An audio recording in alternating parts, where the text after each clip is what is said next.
आज की कहानी है भाग्य का लिखा कभी नहीं मिटता। एक गांव में एक बहुत ही ज्ञानी पंडित रहता था।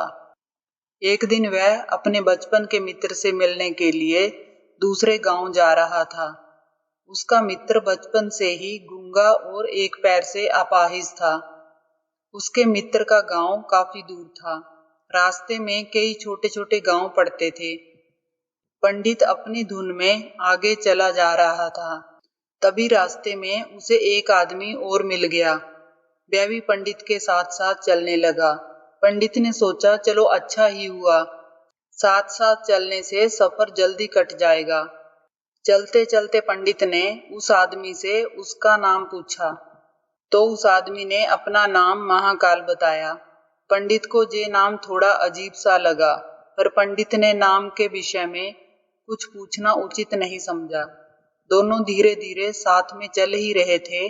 तभी रास्ते में एक गांव आया तो महाकाल ने पंडित से कहा, तुम आगे चलो, मुझे इस गांव में एक संदेशा देना है, मैं तुमसे आगे मिलता हूँ।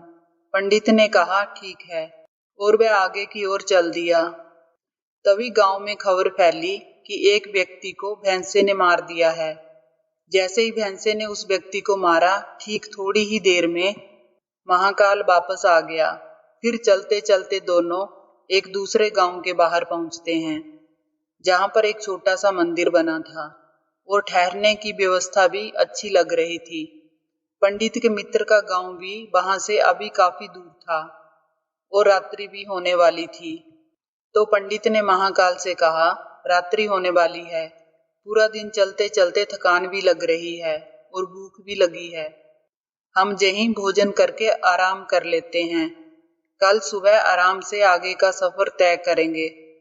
महाकाल ने कहा, ठीक है, मुझे इस गांव में किसी को जरूरी सामान देना है, तुम खाना खाकर आराम करो, मैं बाद में आकर खा लूंगा।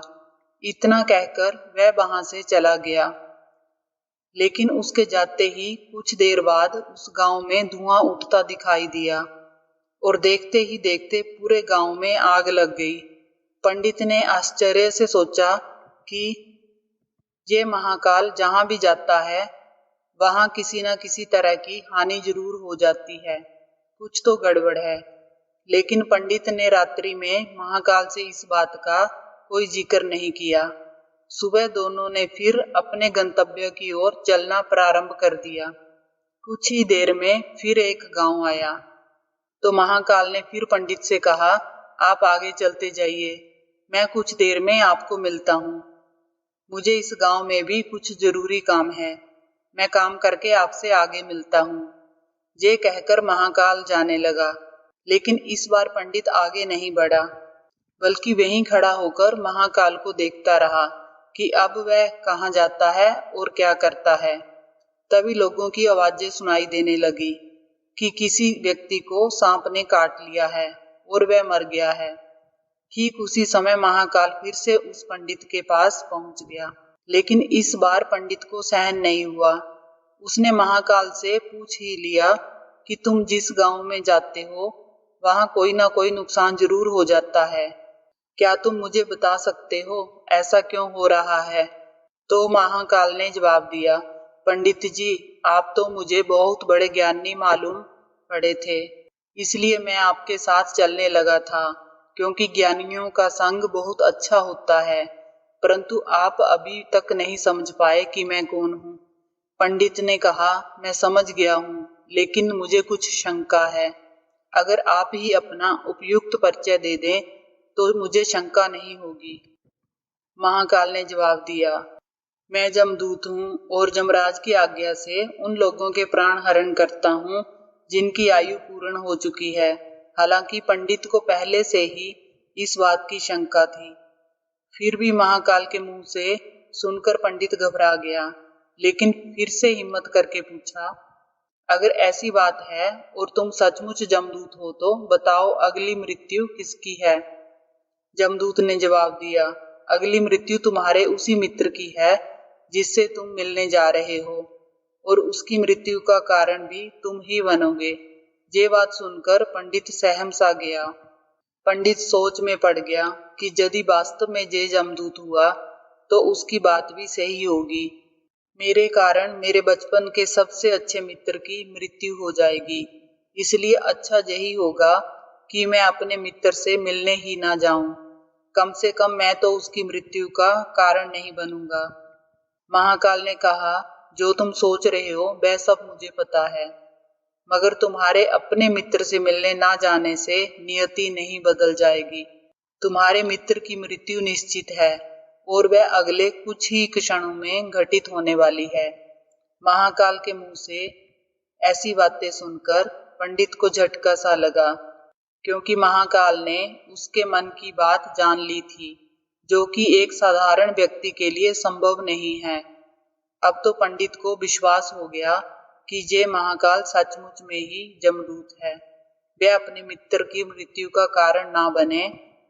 इसलिए पंडित पीछे की ओर मुड़ा और अपने गांव की ओर जाने लगा। परंतु जैसे ही पंडित मुड़ा, उसका मित्र तेजी से उसकी ओर आता हुआ दिखाई दिया, जो पंडित को देखकर अत्यंत प्रसन्न दिख रहा था। अपने मित्र के आने की गति को देखकर पंडित को ऐसा लगा जैसे कि उसका मित्र काफी समय से उसके पीछे ही आ रहा है। लेकिन वह बचपन से ही गूंगा था और पैर से अपाहिज था, इसलिए ना तो वह पंडित के पास पहुंच पा रहा था और ना ही पंडित को आवाज दे पा रहा था। लेकिन जैसे ही वह पंडित के पास पहुंचा, अचानक उसकी मृत्यु हो गई। पंडित हक्का बक्का होकर महाकाल की ओर देखने लगा, जैसे कि वह पूछना चाह रहा हो कि आखिर क्या हुआ। महाकाल पंडित के मन की बात समझ गया और बोला, तुम्हारा मित्र पिछले गांव से तुम्हारे पीछे पीछे आ रहा था, लेकिन वह अपाहिज और गूंगा होने की वजह से तुम तक नहीं पहुंच सका। उसने अपनी संपूर्ण ताकत लगाकर तुम तक पहुंचने की कोशिश की, लेकिन बुढ़ापे में बचपन जैसी ताकत नहीं होती, इसलिए हृदय आघात के कारण तुम्हारे मित्र की मृत्यु हो गई। क्योंकि तुमसे मिलने के लिए अपनी गति की सीमा को लांघते हुए वह तुमसे मिलने के लिए पीछे पीछे भाग रहा था, इसलिए अपने मित्र की मृत्यु का कारण तुम ही बने। अब पंडित को विश्वास हो चुका था कि सचमुच ये महाकाल एक जमदूत है और उसका कार्य जीवों के प्राणों को हरना है। पंडित एक ज्ञानी व्यक्ति था, इसलिए यह भी जानता था कि मृत्यु पर किसी का बस नहीं चलता। सभी जीवों को एक ना एक दिन मरना ही है। यही सोचकर उसने अपने आप को संभाल लिया। लेकिन अचानक पंडित के मन में स्वयं की मृत्यु के बारे में जानने की इच्छा हुई। इसलिए उसने महाकाल से पूछा, जब मृत्यु मेरे मित्र की होनी थी तो तुम शुरू से ही मेरे साथ क्यों चल रहे थे? महाकाल ने जवाब दिया, मैं तो सभी के साथ चलता हूँ और हर क्षण चलता रहता हूँ, किंतु लोग पहचान नहीं पाते, क्योंकि लोगों के पास अपनी समस्याओं के अलावा किसी और व्यक्ति, वस्तु या घटना के संदर्भ में सोचने, समझने और देखने का समय ही नहीं होता। पंडित ने कहा, क्या तुम बता सकते हो कि मेरी मृत्यु कब और कैसे होगी? तो महाकाल ने कहा, हालांकि किसी सामान्य जीव को ये जानना ठीक नहीं है, क्योंकि कोई भी जीव अपनी मृत्यु के बारे में जानकर दुखी ही होता है। लेकिन तुम ज्ञानी व्यक्ति प्रतीत होते हो और अपने मित्र की मृत्यु को तुमने जितनी आसानी से सहन कर लिया, उसे देखकर लगता है कि तुम अपनी मृत्यु के बारे में जानकर भी दुखी नहीं होगे। इसलिए मैं तुम्हें बता देता हूँ कि तुम्हारी मृत्यु आज से ठीक 6 महीने बाद आज के ही दिन किसी दूसरे राज्य में फांसी लगने से होगी। और सबसे आश्चर्य की बात ये होगी कि तुम स्वयं खुशी से फांसी को स्वीकार कर लोगे। इतना कहकर महाकाल जाने लगा, क्योंकि महाकाल का पंडित के साथ चलते रहने का अब कोई कारण नहीं था। पंडित भी अपने मित्र की यथाशक्ति कर्मकांड करके अपने गांव चला गया। लेकिन कोई व्यक्ति कितना भी ज्ञानी क्यों ना हो, अपनी मृत्यु की बात सुनकर दुखी तो होता ही है और मृत्यु से बचने के लिए कुछ ना कुछ करता ही है। तो पंडित ने भी किया। पंडित विद्वान था, इसलिए उसकी ख्याति उस राज्य के राजा तक थी। उस पंडित ने सोचा कि राजा के पास तो कई ज्ञानी मंत्री हैं, वे मेरी मृत्यु से संबंधित समस्या का कोई ना कोई हल निकाल ही लेंगे। पंडित ये सोचते हुए राज दरबार में पहुंच जाता है और उसने वहां जाकर राजा को सारा वृत्तांत सुनाया। राजा ने ये बात अपने मंत्रियों को बताई और उनसे सलाह मांगी। अंत में सभी ने विचार विमर्श करके कहा कि अगर पंडित की बात सही है तो ये तो निश्चित है कि उसकी मृत्यु 6 महीने के बाद ही होगी। लेकिन मृत्यु तब होगी जब वह दूसरे राज्य में जाएगा। यदि वह दूसरे राज्य में जाएगा ही नहीं तो मृत्यु भी नहीं होगी। मंत्रियों की ये सलाह राजा को भी ठीक लगी। बहुत सोच समझकर राजा ने पंडित के रहने की व्यवस्था महल में कर दी और राजा के आदेश के बिना उस पंडित से किसी को भी मिलने नहीं दिया जाता था। लेकिन पंडित कहीं भी आ जा सकता था ताकि पंडित को ये ना लगे कि वह राजा की कैद में है। परंतु पंडित डर के कारण स्वयं ही कहीं आता जाता नहीं था। धीरे धीरे पंडित की मृत्यु का समय नजदीक आने लगा और वह दिन भी आ गया जिस दिन पंडित की मृत्यु होने वाली थी। पंडित अपनी मृत्यु को लेकर बहुत चिंतित था, इसलिए उस दिन पंडित डर के मारे जल्दी ही सो गया ताकि जल्दी से वह रात बीत जाए और अगला दिन आ जाए तो उसकी मृत्यु टल सके। लेकिन पंडित को स्वयं नींद में चलने की बीमारी थी और इस बीमारी के बारे में वह स्वयं भी नहीं जानता था। अतः राजा के किसी वैद्य को बताने का तो प्रश्न ही नहीं उठता। उसी रात पंडित को नींद में चलने का दौरा पड़ा। वह उठा और जेल से निकलकर अस्तबल में गया। पंडित राजा का खास मेहमान था, इसलिए किसी पहरेदार ने भी उसे नहीं रोका और ना ही किसी तरह की पूछताछ की। अस्तबल में पहुंचकर वह सबसे तेज चलने वाले घोड़े की पीठ पर सवार होकर नींद में ही राज्य की सीमा के बाहर दूसरे राज्य में चला गया। इतना ही नहीं, वह दूसरे राज्य के राजमहल में पहुंच गया और उस महल के पहरेदार ने भी उसे नहीं रोका और ना ही कोई पूछताछ की। सभी लोग रात्रि के अंतिम प्रहर होने के कारण नींद में थे और वह पंडित सीधे राजा के शयन कक्ष में पहुंच गया जहां राजा और रानी सो रहे थे। वहां पंडित भी जाकर लेट गया। सुबह हुई तो राजा ने पंडित को रानी के बगल में सोया हुआ देखा, जिससे राजा बहुत क्रोधित हुआ और पंडित को गिरफ्तार कर लिया गया। पंडित को तो कुछ समझ में ही नहीं आ रहा था कि आखिर दूसरे राज्य में और राजा के कक्ष में वह कैसे पहुंच गया। लेकिन वहां ये सब सुनने वाला कौन था। राजा ने पंडित को दरबार में हाजिर करने का हुक्म दिया। कुछ समय बाद पंडित को दरबार में लाया गया। कुछ समय बाद राजा का दरबार लगा, जहां राजा ने पंडित को देखा और देखते ही क्रोधित होकर पंडित को फांसी पर चढ़ा देने का आदेश सुना दिया। फांसी की सजा सुनकर पंडित कांप गया।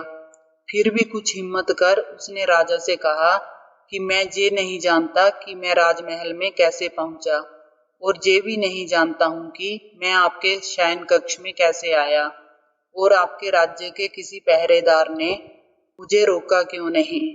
लेकिन मैं इतना जानता हूं कि आज मेरी मृत्यु होनी थी और अब सच में होने जा रही है। राजा को ये बात थोड़ी अटपटी लगी। उसने पूछा, तुम्हें कैसे पता कि आज तुम्हारी मृत्यु होनी ही है? तुम कहना क्या चाहते हो? राजा के इस सवाल के जवाब में पंडित ने महाकाल से मिलने की कहानी बता दी और कहा कि महाराज, मेरा क्या किसी भी सामान्य व्यक्ति में इतना साहस नहीं कि वह राजा के शयन कक्ष में राजा की उपस्थिति में रानी के पास चला जाए और सो जाए। राजा को पंडित की बात में थोड़ी सत्यता दिखाई दी, परंतु उसने सोचा जे मृत्यु से बचने के लिए महाकाल और अपनी मृत्यु की भविष्यवाणी का बहाना बना रहा है। इसलिए राजा ने पंडित से कहा, यदि तुम्हारी ये बात सत्य है और आज तुम्हारी मृत्यु का दिन है जैसा कि तुम्हें महाकाल ने कहा था, तो तुम्हारी मृत्यु का कारण मैं नहीं बनूंगा। लेकिन अगर ये बात झूठी निकली तो निश्चित ही आज तुम्हारी मृत्यु का दिन होगा। क्योंकि पड़ोसी राज्य का राजा उसका मित्र था। उसने तुरंत सैनिकों के हाथ दूसरे राज्य के राजा को पत्र भेजा और पंडित की बात की सत्यता का प्रमाण मांगा। शाम तक भेजे गए सैनिक वापस लौट आए और उन्होंने बताया, महाराज, पंडित जो कह रहा है वह पूर्णतः सत्य है। दूसरे राज्य के राजा ने पंडित को रहने के लिए अपने ही महल में संपूर्ण व्यवस्था कर रखी और पिछले 6 महीने से पंडित राजा का मेहमान था। कल राजा इससे अंतिम बार मिले थे। इसके बाद इस राज्य में ये कैसे पहुंचा, इसकी जानकारी किसी को नहीं है। इसलिए उस राज्य के राजा के अनुसार पंडित को फांसी की सजा देना उचित नहीं है। लेकिन राजा के लिए एक नई समस्या आ गई, क्योंकि उसने बिना कुछ जाने ही पंडित को फांसी की सजा सुना दी थी। इसलिए अगर दंड फांसी नहीं दी जाए तो राजा के कथन का अपमान हो जाएगा, और अगर राजा के द्वारा दी गई सजा का मान रखा जाए तो पंडित की बिना वजह ही मृत्यु हो जाएगी। राजा ने अपने सभी मंत्रियों से इस बारे में चर्चा की।